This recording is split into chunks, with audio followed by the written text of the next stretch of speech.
তো এইটা হচ্ছে আমাদের আমেরিকাতে প্রথম দিন এসে প্রথম দিনের বাজার। আজকে এসে মানে ঘরে পা ফেলতে পারিনি, তার মধ্যেই আমাদের বাজারে দৌড়াতে হয়েছে। তার কারণ বাজার আবার এখানে যেহেতু 8টার সময় বন্ধ হয়ে যাবে। তো কী কী এনেছি একটুখানি দেখাই। আমি এই রান্নাঘরের বেসিনের পাশটাতে সব কিছু আর কি রেখেছি। আজকে আর ফ্রিজে ঢোকাবো না, ফ্রিজটা কালকে একটু পরিষ্কার করে সব কিছু ঢোকাবো। এইখানে পেঁয়াজ আছে,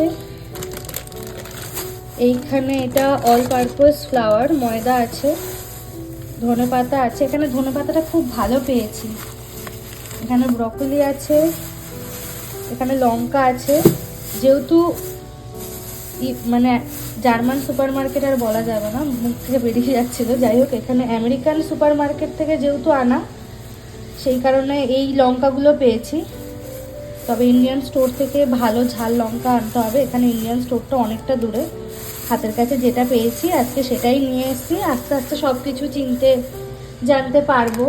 এখানে বিনস আনা হয়েছে কিছু। এটা যদি অভিজিৎ তুলেছে, আমি জানি না কি খাবে বিনস দিয়ে এর মধ্যে। এখানে ডিম আছে, 12 পিস ডিম। এখানে আলু রয়েছে। আলু এখানে কত 2 কেজি নাকি 3 কেজি মনে হয় আছে।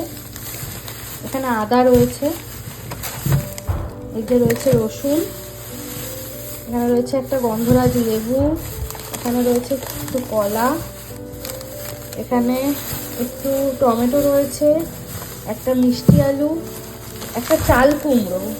চাল কুমড়োটা এখানে পেলাম, তাই ভাবলাম নিয়ে দেখি কেমন কি হয়।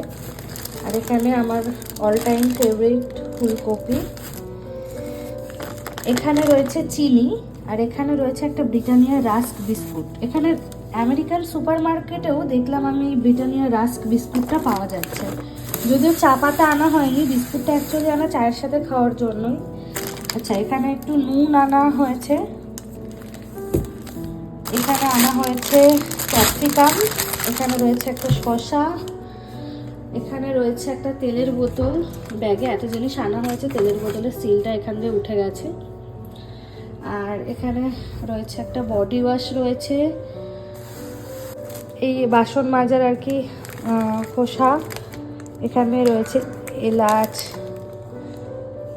লঙ্কার গুঁড়ো, এখানে টয়লেট পেপার রয়েছে, এখানে রয়েছে একটা বডি ওয়াশ, এখানে রয়েছে জিরের গুঁড়ো, গরম মশলা, মুসুরির ডাল, এখানে রয়েছে হলুদ গুঁড়ো,